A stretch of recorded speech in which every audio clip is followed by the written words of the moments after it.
It's Arion. That's because I'm clicking the wrong person.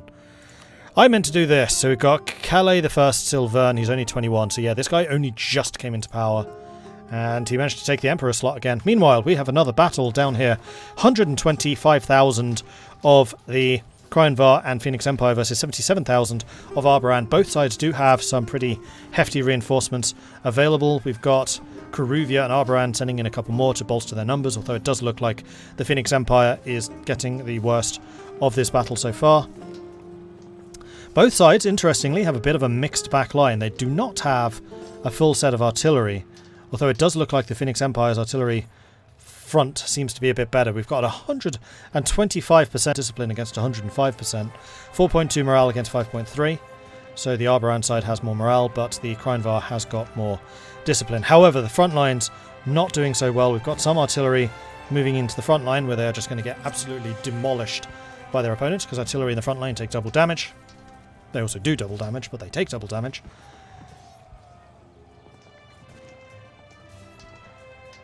And it does look like the Phoenix Empire and Krynvar don't have anything left to send in.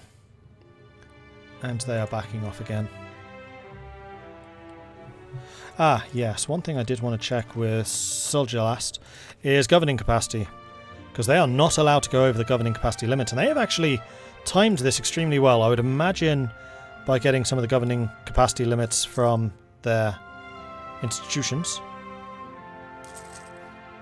No, just the one. Clergy land rights was the only one they needed. That's interesting. So they still effectively have another 300 governing capacity they could generate.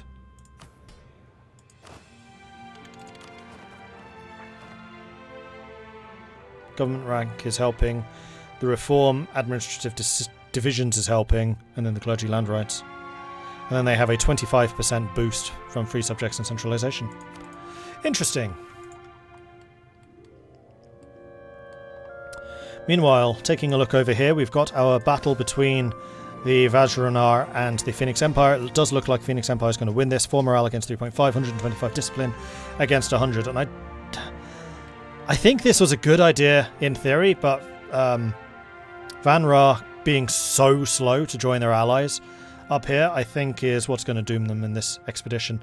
And we've also got Buvari sieging them down as well.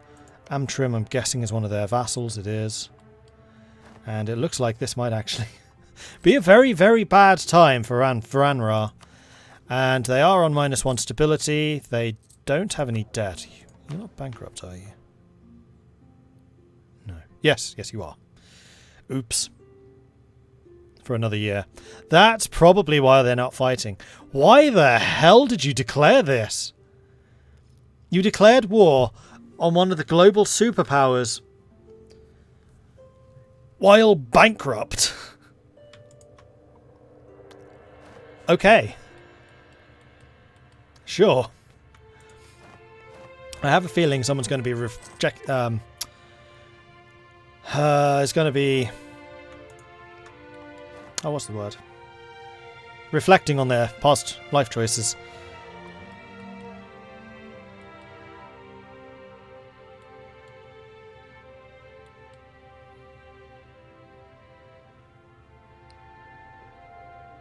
Just double checking all the blue flames, making sure nobody else is fighting.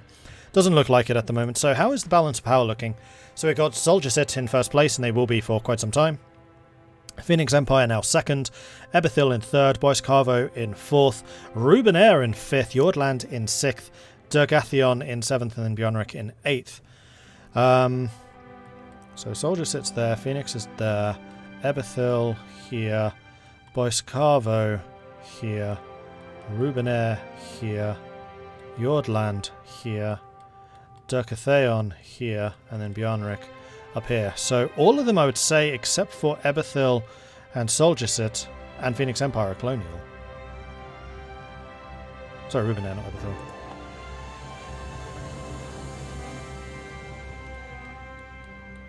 Rubenair really is going full Lorent. Yes, and we're kind of wondering whether Rubenair is going to form Lorent once they have fully annexed everything Lorentish.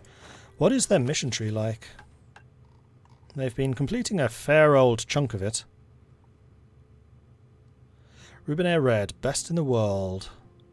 Till the end of the game they get local trade power, production efficiency, goods produced, and splendour. In Rubinair. What do they need for this?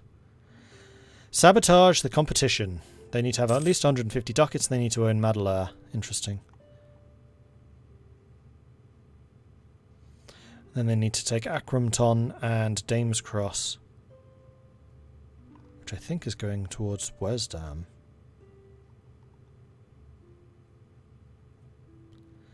+10 mercantilism, cross-guard, which is +1 merchant, domestic trade power, embargo efficiency, and military... Monarch military skill.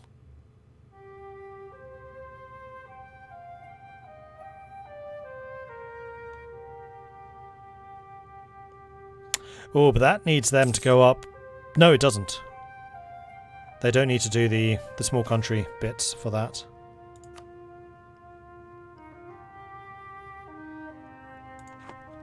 Okay. Okay. Oh, we got another battle. So 57,000 against 57,000. Both sides have reinforcements coming in. At the moment, both sides being pretty well balanced. We've got cavalry and infantry in the front line. It does look like the Krynvar has quite a lot of infantry in the back line instead of artillery, which is not a good thing. Which does mean that Arboran should be doing fairly significantly more damage, and in fact, they are. And Arboran currently with 20,000 troops less, but they do have a large stack coming in. A couple of rebels rising up just before the Phoenix Empire's reinforcements could come in, which might well seriously affect how this happens. They're going to be a bit late in getting their reinforcements coming in. The entire back line pretty much is shattered. And we've got... oh, wow! Marhold coming in with a clutch attack. They are going to get defeated here probably, but is buying time to allow the Arboran forces to take out the Krynvar. Phoenix Empire is going to be trying to come in to assist, but there we go. Arboran has won the big fight. Phoenix Empire is locked in, and they are going to be forced to fight this one, even though they almost certainly really don't want to, because they just don't have the artillery support. They have 9,000 artillery against 33,000, and they're going to be taking some pretty hefty losses from this. Yeah. Stack wipe? I don't think this will be a stack wipe, but it's going to be a bad fight for sure. -2 as well. Oof. It was not a stack wipe, but it was not a good time. So my question here is, what happened to those Marhold units? Oh, Conwell's also coming in. Hired out by...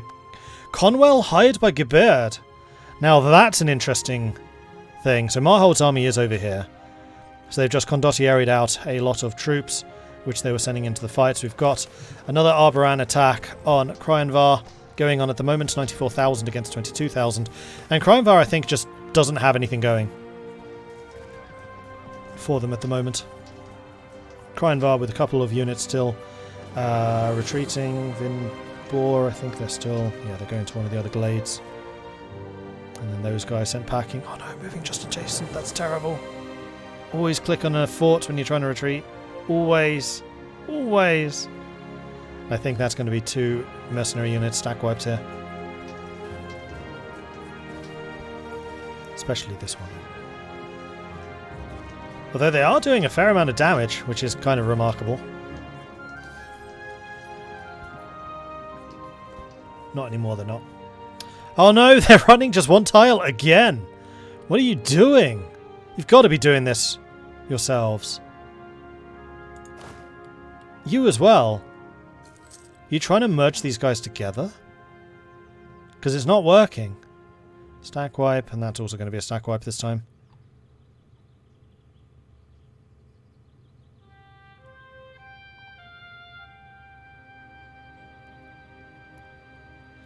So, the surprise between Conwell and Geberd actually working together here is the fact that Conwell is allied to Vern and Anbenkost, whereas Geberd is allied to the Northern Coalition, which is Arboran Coruvia, although both of them are allied to Silverforge, which is interesting. And there might be a slight bit of mistrust if you consider how many forts these guys have built facing off against their opponent. Meanwhile, Conwell is massively expanding its artillery production.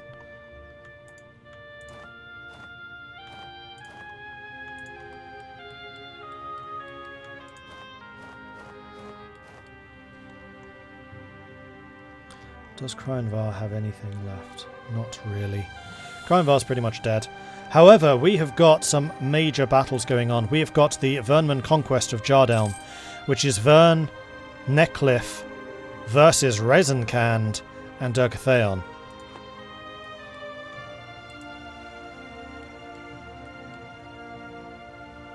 Neckliffe is joining Vern? Neckliffe's pieced out already. Was that a fake war? I thought those were not allowed. So this is Vern against Rezenkand, and it was Vern who started this. Oh, it's Necklife, not Neckliffe. You got me, game. You got me. So no, Neckliffe is not joining Vern, which would have been probably the weirdest betrayal. It would be even weirder than Conwell and Jabeard working together, because Vern is directly responsible for the fact that Neckliffe had to leave.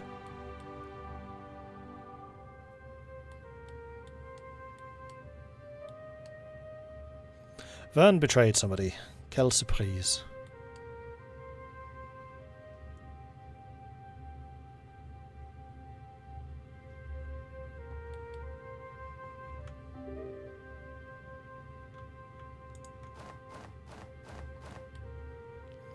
Meanwhile, we've got the Vern armies here in the north pouring through the gaps at the moment. We've got Rezenkand's armies mostly down in the south, but they're just dwarfed by Vern's forces. 178,000 infantry against 100, 15,000 cavalry against 6, 29,000 against 36 artillery. This is going to be, I think, somewhat dependent on Durgatheon coming to assist. They're taking the path through this. I'm not sure that's... Well, actually, the number of natives is pretty low. That's probably okay. Remembering now just how much attrition you take for sailing troops, walking probably is better.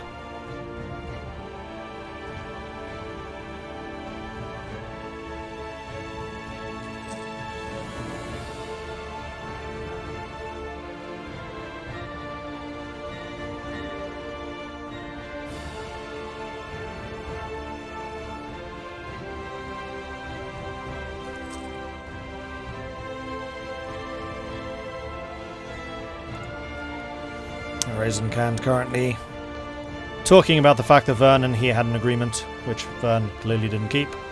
I'm surprised that anybody trusts Vern at this point. I certainly wouldn't.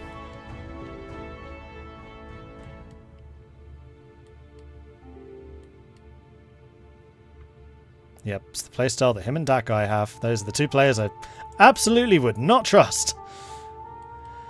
So, meanwhile, what else is happening? Torshin is still fighting stuff in Rubenair, going after Redglades. Ah, the elves. The half-elves taking on the full-elves.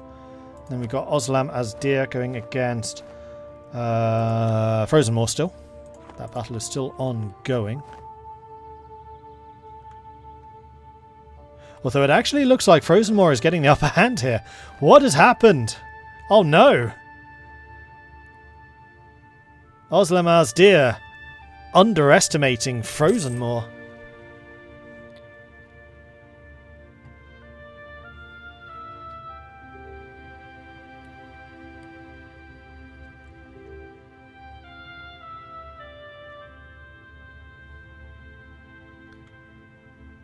Is there anyone else in this war? What has happened with Kalinicus?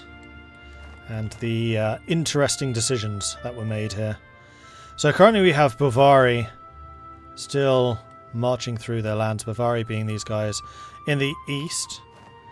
It doesn't look like they've extricated themselves from the war against Phoenix Empire, and judging by these results, doesn't seem to be going amazingly well. Phoenix Empire actually sent back packing there by some of the Vranraha forces. Money is running out.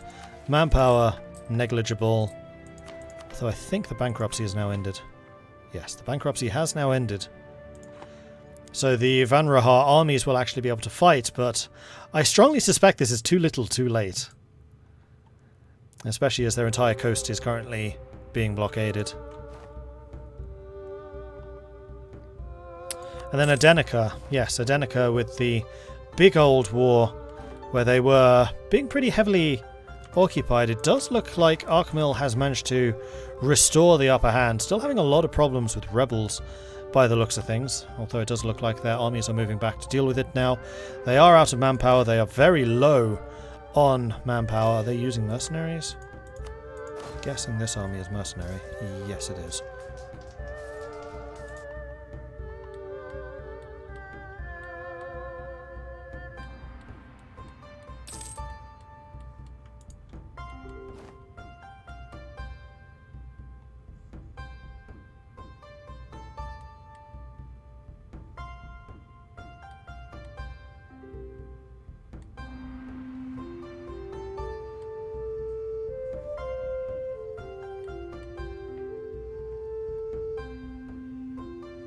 Durgathaon is on the move. They are coming in with a good 80,000. Rezenkand with 40 of their own against 100. And 30. So it's going to be roughly equal numbers. This is going to be down to quality.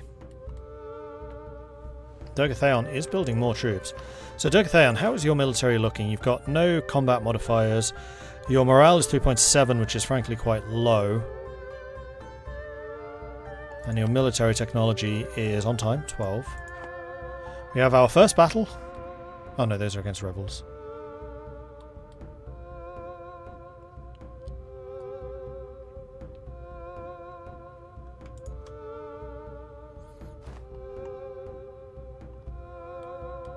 Although this Vern army is pretty far isolated. You guys need to move quickly before these guys arrive to give assistance. You kind of want to attack now. Both flat lands. This might have a river crossing. It does look like both of them are moving here. It is going to be Durgathaon, which has the defensive advantage. 30,000 against 20,000. We have another 40,000 standing by and nearby. 4 morale against 3.7, so the difference is not that great. 105 discipline against 100. Huzzah! No modifiers for any of them. And Vern does not have any artillery. So this should be a pretty simple Durgathaon victory, although I'm not sure that I would have sent in all of the troops because of the way that stacking in this game works. But that is a first victory for the forces of Durgathaon. And Durgathaon coming in with 60,000 manpower. How is Vern doing for that? Vern with 230,000. Okay, they're going to need to kill quite a few. Shavrash coming in with a 27-month resubscription. Thank you very much for the ongoing support there, Shavrash. Appreciate that. Oh, Red Centaur's fighting someone. Who are you fighting? This is Magathaon versus Bloodspear and Sojasit. The Traionic anti-monstrous conquest of Magarma. This is going to be the big fight between the Lake Federation and Magarma, in which I frankly don't think the Magarma has much of a chance in. Magarma's been far too slow in securing the Forbidden Plains. Like, they should be absolutely giant at this point. They aren't. 80,000 manpower against 283,000. Force limit of 147 against 42. With vassals, sure, but they're quite small vassals.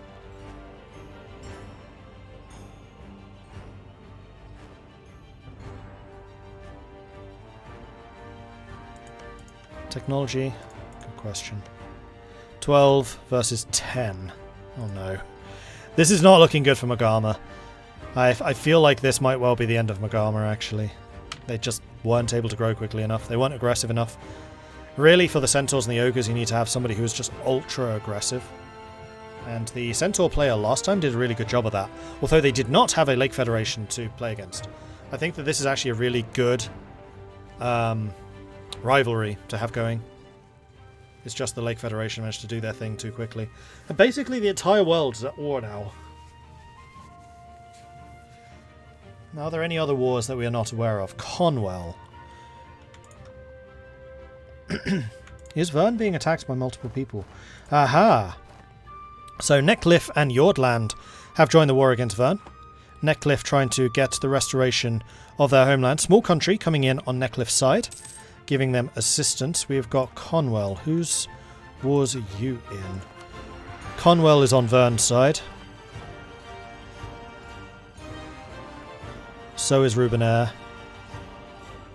So is Eberthil. Yeah, I'm not sure that this is really going to go Neckcliff's way. I mean, they're coming in quite a few troops. This is going to be Yordland's chance to get involved.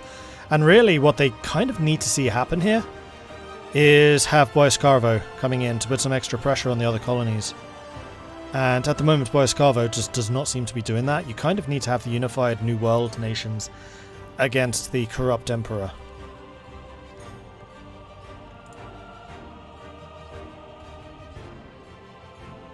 And the small country is looking like they're a little bit isolated here. Coming in with Condottieri, sure, but that's about it. I think this is mostly to curtail colonial growth, rather than necessarily Neckcliff getting anything back. And it does look like we just missed a battle here, with Resin Khan's armies being sent packing. Although it does look like Theon's forces are still active down there in the south, and we're probably going to see Yordland shipping troops, although actually it doesn't look like Yordland's doing that at all. Building extra soldiers, sure. Oh no, they do have troops out here in these Neckcliff regions. And Vern has an adjacency, so this is probably what Neckcliff is really after. Yordland Navy. Eberthil colonies, of course, as well. Meanwhile, the war for Cryenvar seems to be pretty much over. Still only 50% war score, because Phoenix Empire just hasn't been occupied. Currently on 16,000 manpower. Bankruptcy is going to be looming soon. Still making money at the moment, probably being subsidized by somebody. Yep, 24 per month from the Phoenix Empire. Phoenix Empire making lots of money at the moment. 4 loans in the whole. So I think the Phoenix Empire is going to be more difficult to conquer than Cryenvar. I do kind of wonder what they're going to want. And in fact, Marhold is in fact getting their separatists to flip territory back to them now. So that's going to be bad for Cryenvar, because that's one of the main things that they could have given up and said, okay, have your lands back, let's peace out, and then I get to lick my wounds and build up my massive army again.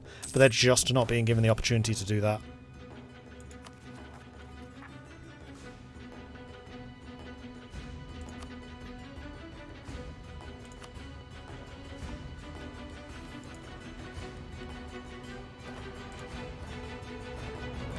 Meanwhile, oh, right, all of Vern's armies are abroad right now, which is why Small Country is just having complete freedom to conquer Vern's homeland. I wonder if Vern even realizes.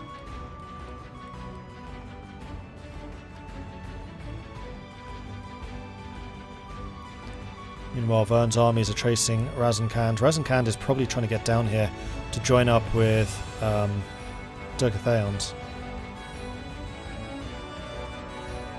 Durgations. How do you pronounce this? Degakaon. That was close.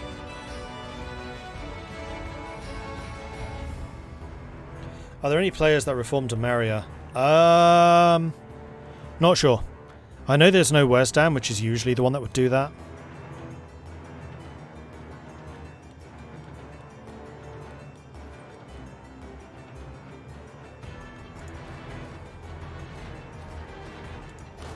Meanwhile, Varanhar has now hired some mercenaries and is still being occupied by a fraction of Phoenix Empire's armies.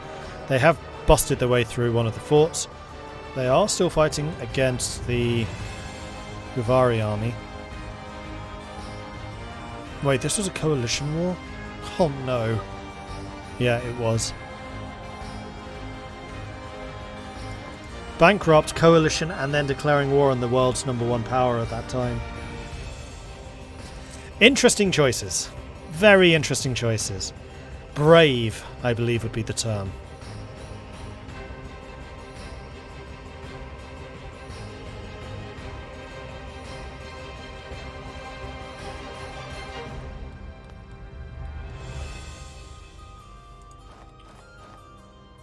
So it looks like the Durgakeon and Rosenkhan's armies are now merged together.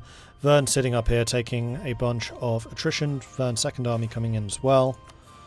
Are you a wizard? You are. Those are just regular generals. At least these guys have merged their armies. And then Neckliffe is fighting naval battles over here. This is Yordland and Neckliffe versus Ebethil. And this looks like it's going to be a solid Yordland. No! Yordland backed out. Why? Ebethil wins. Neckliffe was down to just 9 galleys, and Yordland still had 37 heavies against the 30. I thought they were winning that.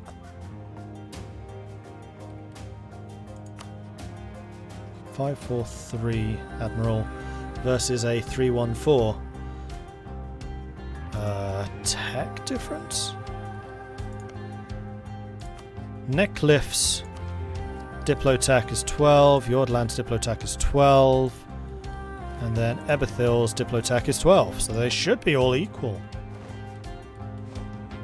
Except Ebethil, being basically the Britain of this game, would have had some naval buffs. Their carracks have a 20% heavy ship combat ability. Neckliffe, however, has the same thing. No, they don't. Just haven't updated. Neckliffe doesn't, Yordland doesn't. That's why. Yeah, Ebethil ideas are crazy for Navy. They are the Great Britain of this game.